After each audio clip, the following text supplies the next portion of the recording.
Episode ২ এর প্রথম দৃশ্যে আমরা দেখতে পাই মোমো তার বান্ধবীদেরকে বলে আজকে একটি এঞ্জেল এসে আমাকে বাঁচিয়েছে আর হসপিটালে নিয়ে গেছে। কিন্তু সে কার কথা বলছে তার কোনো নাম জানায় না। এরপর ফুপেই মোমোকে ফোন দিয়ে বলে তোমার প্রিয় নুডলস পাঠাতে ভুলে গেছি, তার জন্যে সরি। তখন মোমো বলে এখন তোমার থেকে আর কিছু আশা করি না। এই বলে সে ফোন রেখে দেয়। অন্যদিকে দেখা যায় গু ওই ল্যাবে আসে কাজ করতে, আর সেখানে প্রফেসর সিউম আবারও তাকে কনভেন্স করছে প্রফেসর জিয়ং এর কাছে সুপারিশ করার জন্য। কিন্তু এটা ফেয়ার হবে না বলে গু ওই আবারও নিষেধ করে দেয়। মোমো ক্লাস থেকে বের হয়ে দেখে ফুপেই মাঠে বাস্কেটবল খেলছে। তখন তার একটি স্মৃতি মনে পড়ে যেখানে ফুপেই বলছিল স্কুল শেষ হয়ে গেলে আমরা বিয়ে করে একসাথে থাকব। এগুলো মনে করে মোমো হাসতে থাকে এবং ফুপেইর কাছে গিয়ে তাকে জানায় যে তার আজকেও একটি ইন্টারভিউ আছে। ফুপেই প্রথমে বলে আমি তোমার সাথে যাব, তারপর ম্যাচ আছে এটা মনে পড়তেই সে বলে ওহ, আজকে তো আমার একটি ম্যাচ আছে। এটা শুনো মোমো আবারও মন খারাপ করে। এরপর মোমো একা বাস স্ট্যান্ড গিয়ে বসে থাকে, তখন সে দেখে গু ওই তার পাশে এসে দাঁড়িয়েছে।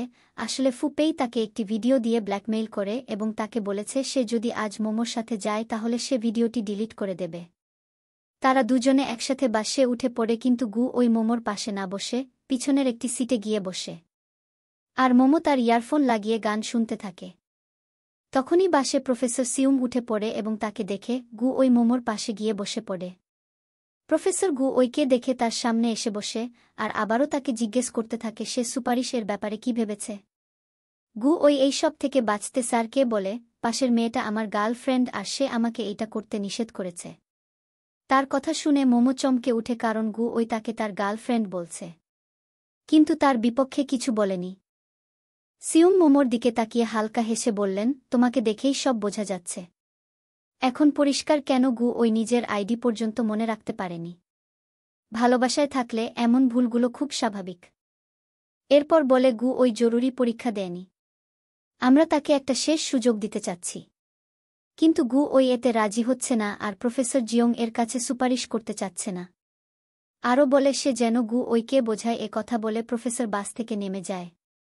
মোমো তখন গু ওইকে বলে তোমার ব্যাগ আমি নিয়ে গিয়েছিলাম তাই তুমি পরীক্ষাটি দিতে পারোনি।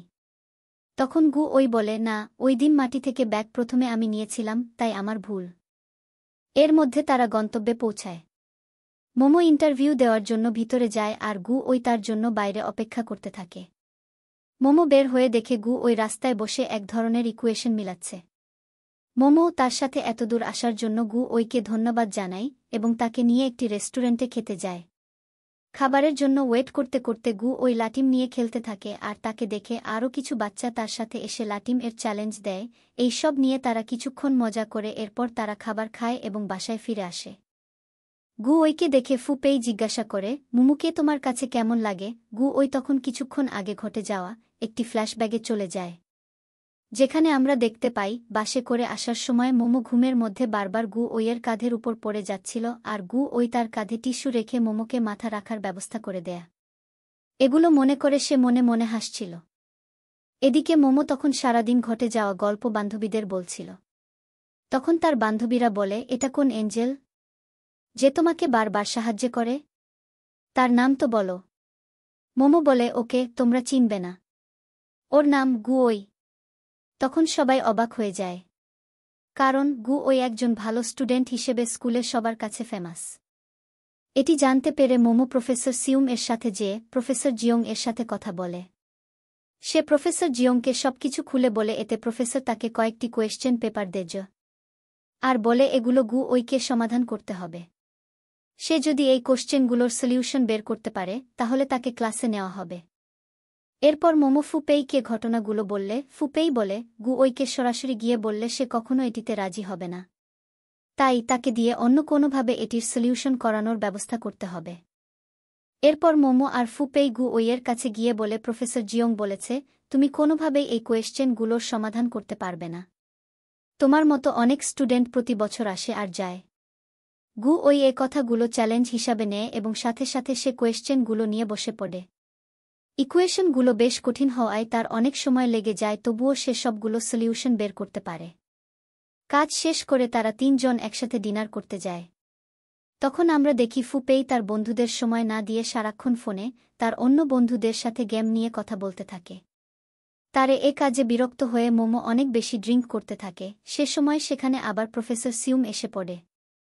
তখন প্রফেসর গু ওইকে জিজ্ঞাসা করে, তোমরা কি এখানে ডেটিং করতে এসেছ? গু ওই বলে, হ্যাঁ। এ কথা শুনে ফুপেই রীতিমতো চমকে যায়। খাওয়া দাওয়া শেষে বাসায় ফেরার সময় মোমো ফুপেইকে বলে, তোমাকে একেবারে অযোগ্য মনে হচ্ছে। আমি আর তোমাকে ভালোবাসি না।